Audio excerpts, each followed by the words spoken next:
Hey guys, what's going on? Just before I start the video, big thanks to everyone who's supported the Patreon and the Twitch channel. It's awesome to see your guys' support. The Patreon, for anyone who doesn't know, is a $4 option I think per month, which just helps improve the channel, support what I'm doing, and then we have like a 19 and I think a higher one, which includes like some coaching as well, so 30 minutes and an hour, I believe. Where every month I'm happy to kind of go through your games, answer any questions, all this kind of stuff, alongside sort of extra videos and different stuff that you get as being a patron. So check that out. It's in the link in the comments if that's something that interests you and you want to support the channel. So quickly, we have seen a whole bunch of changes to PvP. Specifically, I think it's buffing certain classes, which kind of sucked, and then nerfing, obviously, the big offenders, Fire Mage and Holy Paladin again. Before I start, I know that some people are kind of asking, where are the warrior changes? I think the warrior changes will come pretty soon. I think the rallying cry one is good, and I think all these changes are like pretty good ways of doing stuff. A lot of the times, I feel like Blizzard kind of does nerfs in other expansions where they completely make something unviable, but and make the other thing that was bad insanely good, right? Which is not a healthy way you want to play the game. So all of these will be live tomorrow, or kind of tonight, depending on where you are, and we're going to see them all in action. First thing, Unholy Necrotic Strike now absorbs up to 6%. I think that's pretty good. Obviously, Unholy is in a really weird space because they are so good in PvE. Like, they're insane melee DPS with so much utility and so much DPS. They have AMZ, AMS. It's really, really good in the current raid. But in PvP, they're pretty weak. They're pretty squishy. They're just not too viable right now. I think changes like this are smart because it's not going to make them even stronger in PvE. And this is probably a hard thing with adding defensives, is that if they do buff the defensives for Unholy, they have to really be smart about how they do that in PvP in particular, because Unholy scales quite well throughout expansions, throughout seasons, but also giving them any PvE buff, especially to their defenses, make them even more desirable over every other melee in the raid. So this is going to make a nice impact, I guess, to their damage. I feel like everyone was saying Necrotic Strike isn't really worth using before this, so maybe you'll see more Necrotic Strike usage again. And then the Virulent Plague and Eruption that just increases their baseline damage a little bit more, which I think is a good change. And I do think they'll probably need some defensive kit upgrades, unless there's heavy nerfs to like every other class. Hunter, 35%. It was 20%. Careful aim. So this just gives them like a flat increase to their damage. I think this is quite a smart way to do it because I think they kind of over nerfed marksmanship. It's still like decent and it can like one shot stuff. But before careful aim, I don't remember what it was pre-nerf, but essentially it means that aim shot deals like without nerfs, it's 50%. It was nerfed to 20%, and now it's 35%. It does an extra 50% or 35% bonus damage now to targets who are above 70% health. So it's kind of why you'd get those one tap huge aim shots when you're at 100%, and then the double tap, obviously, which would really spike your health down. So I think this is a nice change. It gives them a little bit more of a buff in terms of their damage because they do feel quite weak in the current meta. I think they're really good noob stompers. Like, you'll see a lot of marksmen at low ratings because, you can get their one shot still and you can do huge damage and still kite, but at higher ratings, marksman kind of gets shut down pretty easily.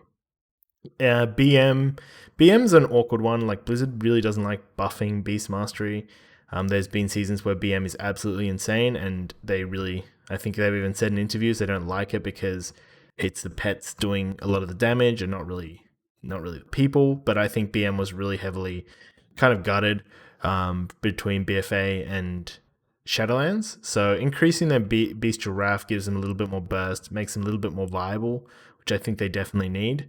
BM is definitely, I think like probably could deserve more buffs, and same thing with Survival. I think Survival could all the Hunter and pet specs could probably see an increased buff to their pets again, or just that resurrection being 3 seconds, just because it feels a bit unfair right now, and it's not fun to just see the same 6 classes, right?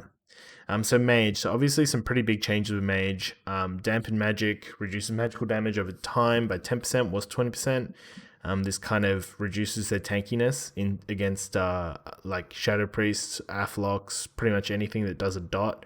But obviously, most heightened against Shadow Play, where both of them have dots and you get huge value out of Dampen Magic. So that will, I'm not sure how much impact that will be, but maybe it will just mean that mages won't take that over other spells. For Frost, Glacial Spike does a lot of damage when it's set up properly, and I think they nerfed it because of that in BFA, or maybe even before that. So kind of giving it a 20% buff is probably going to make Frost a little bit more viable. Same with Ray of Frost with the 15%. I feel like Fire has so much burst and obviously not much consistent, but because of Pyrokinesis and a whole bunch of other sort of abilities in the Nightfade tree synchronizing with the Fire spec, Fire became insane with combustions every minute. But now Frost having that extra bit of burst might push it a little bit closer to Fire. I don't know if it will completely, I don't think it'll overtake Fire at all, just because Fire still has a lot of utility with Dragon's Breath. But I think it puts Frost in a nice place. Fire, the Pyrokinesis reduces combustion cooldown by 30 seconds, was 5 seconds. This is quite a big nerf if people actually think about it. So beforehand, you could cast, I think combustion had a 2-minute cooldown, and if you casted 20 fireballs or something, not even that, that's way more. I guess if you casted 12 fireballs, it was a minute, right? Which isn't that hard to do. Most people aren't kicking and trying to stop fireballs. And then with Tinder and a whole bunch of other things, you could make those fireballs go pretty quickly. You link that up with the Nightfade ability that drops cooldowns again. Syncs up super nicely with getting that combustion down to 40 seconds if you're spamming fireballs, and then usually a minute from what I see. Bringing this to 3 seconds mean that to achieve the same minute drop off in combustion, right, you're going to need to do 20 fireballs, which with a global cooldown and the fact that you're kiting and doing all this other stuff, that's a pretty big difference. It's 8 fireballs which have to be casted to drop combustion down again. This will considerably slow down the pace of Fire, in my opinion, being insanely one-shotty, but the first combustion is usually easier to deal with. You can use your 2-minute or 1.5 minute defensive cooldowns. It's the second combustion which really hurts because you've used your defensives on the first one and their combustion comes up faster than you have your defensives. So this, I think, will impact how much Fire dominates in current arena. I think mages will have to be a bit more smarter with how they use combustion, properly set it up, because in the current meta you could probably just lob it and then have it back by the time you actually have the go again. So I don't think that's a good playstyle to have. I think mages should have to think about using combustion, just like every other class has to really think about using their offensive cooldowns. But this is a good change. I think obviously mages have still been dominant regardless of the changes from last patch. So I think Blizzard slowly tuning, this is absolutely the way to go.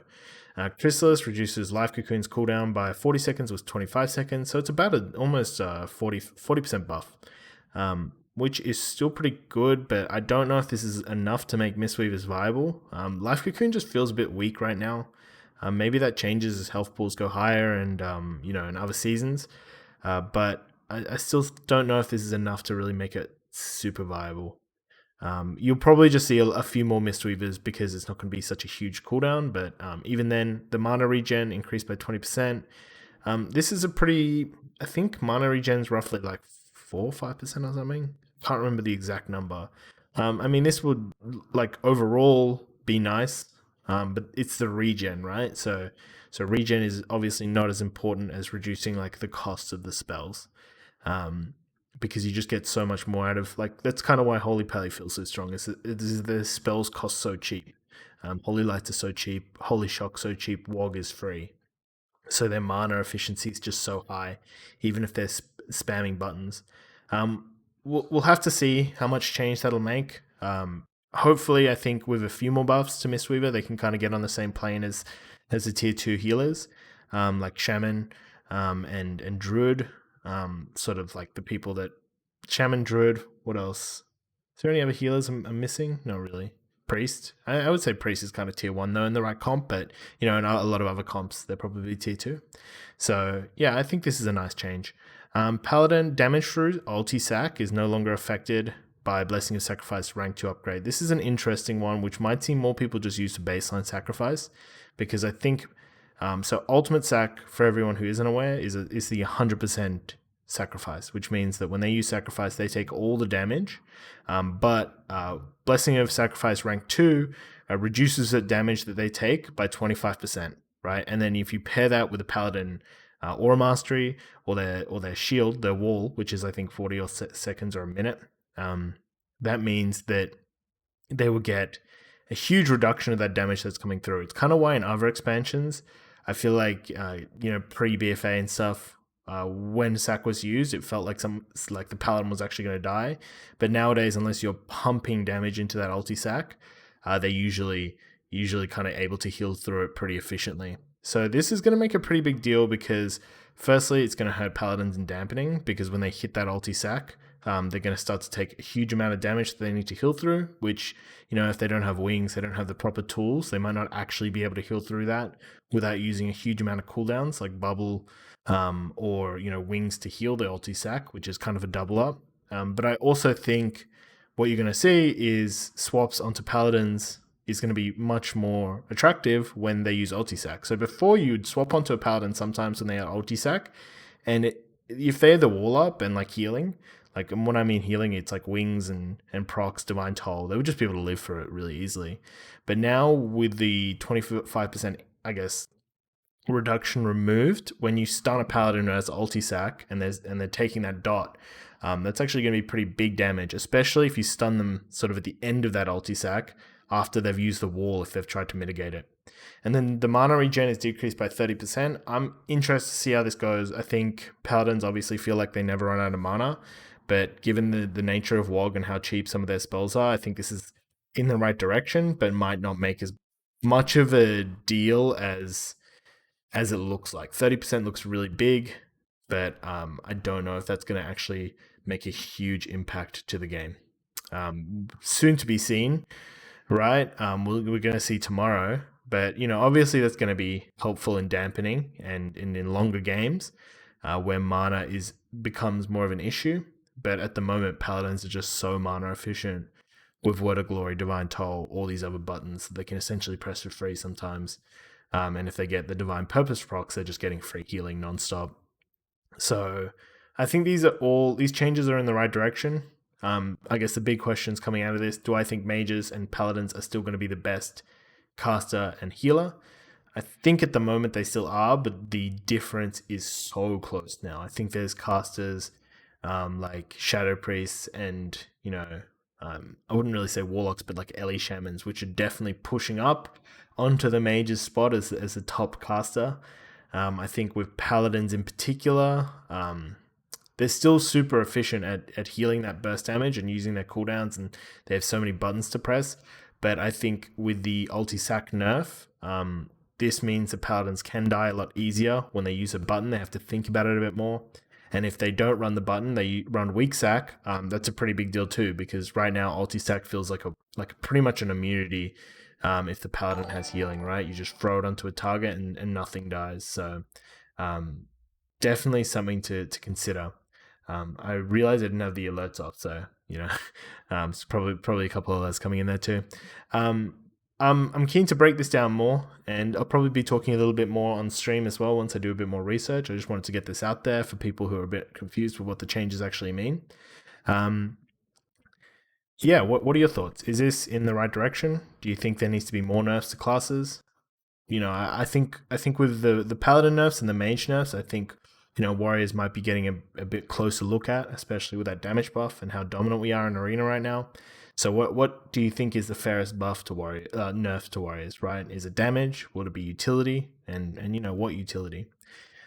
If you are interested, I will be streaming in a couple hours from this video being published. So pop in, say hello, and yeah, let me know what you think. All right, peace out, guys.